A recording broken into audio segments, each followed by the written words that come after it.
kita harus tahu bahwa Allahnya orang Kristen atau Tuhannya orang Kristen dengan agama-agama yang lain itu beda.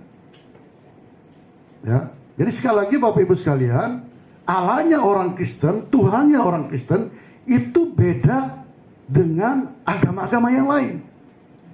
Baik tindakannya, baik firmannya, baik perilakunya itu sangat berbeda.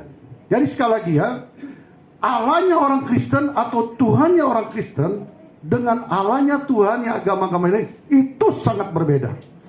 Ibu sekalian, yang saya sampaikan pada pagi kemarin saya disampaikan, Tuhannya orang Kristen, Allahnya orang Kristen beda dengan agama-agama yang ada di dunia ini. Saya perhatikan itu, nggak sama.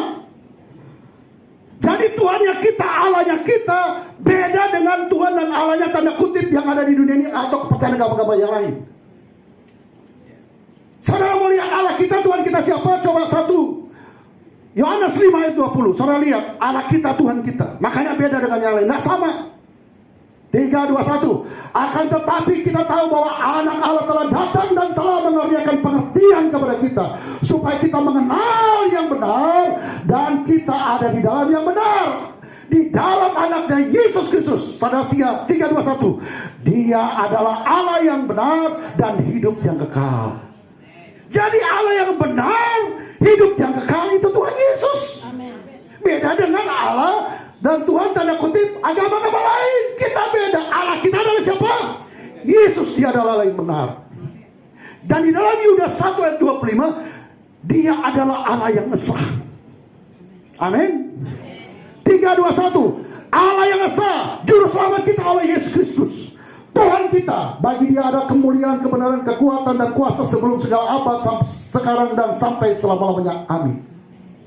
Jadi dia Allah yang esa. Dan di dalam Yesaya Bapak Ibu 45 ayat 21 itu lebih jelas lagi. Mari kita lihat 3, 2, 1.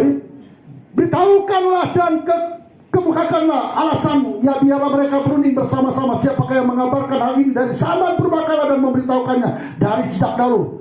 Bukankah aku Tuhan? Saudara perhatikan, bukankah aku Tuhan? Tidak ada yang lain, tidak ada Allah selain daripada aku. Allah yang adil dan juru selamat. Tidak ada yang lain kecuali aku. Jadi nggak ada Allah lain, nggak ada Tuhan lain selain dia, selain Yesus. Mari kita lihat 1 Korintus 8 ayat 6. Apa yang dia katakan di sana? 3, 2, 1. Namun bagi kita hanya ada satu Allah saja. Ada satu Allah saja. Siapa dia? Yaitu Bapa yang daripada yang berasal dari segala sesuatu, dan yang untuk dia kita hidup. Dan satu Tuhan saja, yaitu Yesus Kristus, yang olehnya segala sesuatu telah dijadikan, dan yang karena dia kita hidup. Jadi hanya Yesus, dia Allah yang benar, dia satu-satunya Allah. Tanpa dia tidak ada Allah yang lain, Tuhan yang lain. Amin Bapak Ibu sekalian. Dan Yesus adalah wujud Allah yang menjadi manusia. Untuk apa dia jadi manusia? Dilahirkan dari kandung Maria oleh Roh Kudus, supaya dia menjadi juru selamat dalam hidup kita. Karena manusia butuh diselamatkan, butuh diintervensi. Setelah itu Yesus mati di atas kayu salib. Dia mati untuk apa? Untuk menebus segala dosa dan kesalahan kita. Makanya siapapun dia, kalau dia tidak percaya Yesus, dia tetap hidup di dalam dosanya. Tetapi begitu kita percaya pada Yesus, dosa kita dia tanggung di atas kayu salib. Dan setelah itu Yesus pada hari yang ketiga, dia naik kemana? Dia bangkit dari antara orang mati. Dan 40 hari kemudian dia naik ke surga. Itulah Allah kita hidup. Dan dia naik ke surga untuk apa? Pergi menjadi tempat bagi kita. Pada kali yang kedua, tak kala malaikat Allah berseru, maka apa yang terjadi Bapak Ibu sekalian? Yesus turun dari surga. Malaikat Allah berseru, sangkakala berbunyi, Yesus turun dari surga.